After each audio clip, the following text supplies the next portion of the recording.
Leading you to the Mostifar system in the Outer Rim. You will be safe there. Hello there.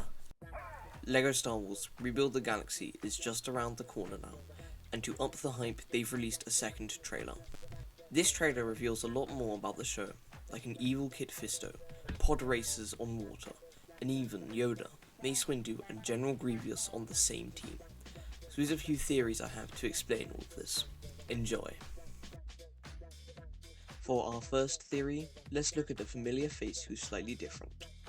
I'm referring, of course, to Beach Luke. Couldn't you tell?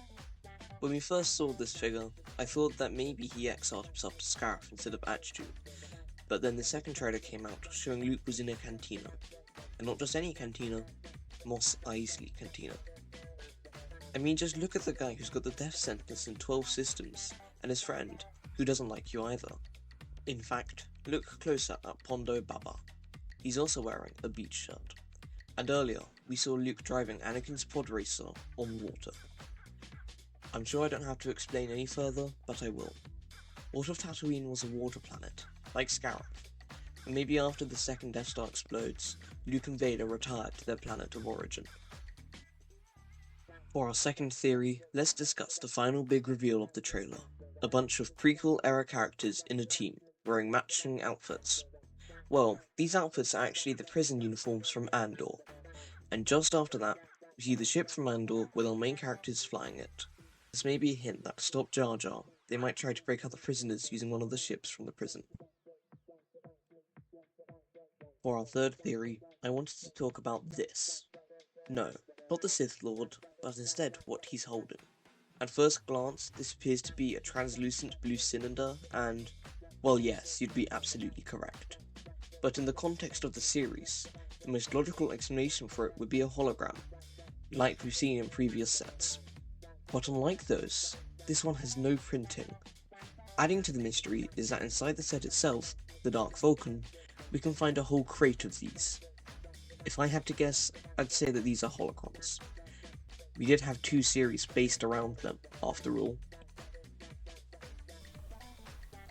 Let's take a quick break from the theories, as these final 4 are what I believe are the most likely to happen, and in that sense, have massive spoilers with most of the major plot points planned out. So if you don't want any spoilers, click off the video, and hey, maybe even save it to watch after you've seen the short. That way you can see how incredibly correct I was and thus subscribe. I'm 100% sure that will have aged perfectly in about 20 days.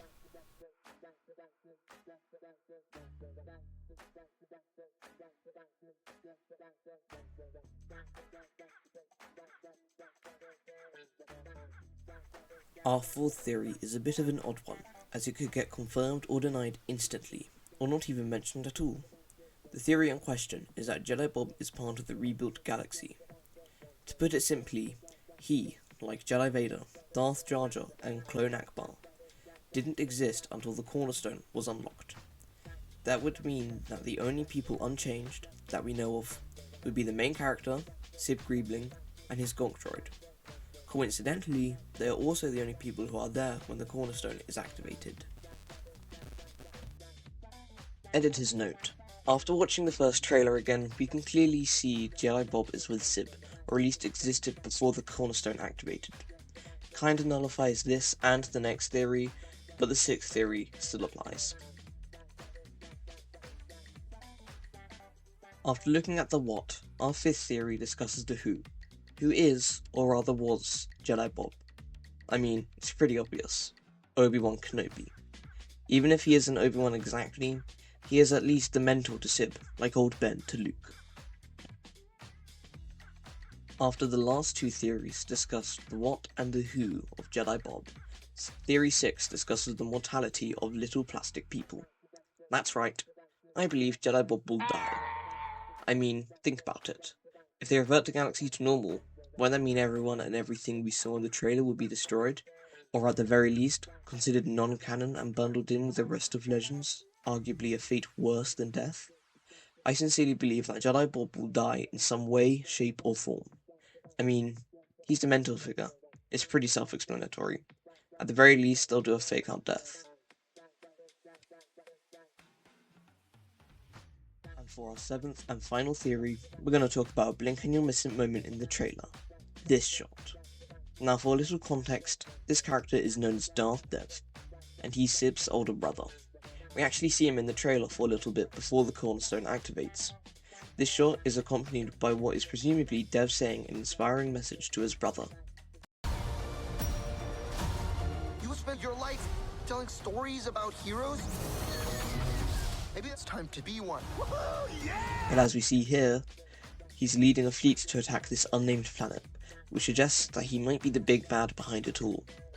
Listen to that quote again, but imagine it's Darth Dev doing one of those villain moves to get the hero to join them. You spent your life telling stories about heroes? Maybe it's time to be one. Woohoo, yeah! Either way, he'll probably have a major role in the miniseries. I mean, we even see him using Sith lighting and holding what I assume to be the cornerstone. But who knows, it might just be a translucent blue cylinder. Thanks so much for watching all the way to the end, and I'll see you all later.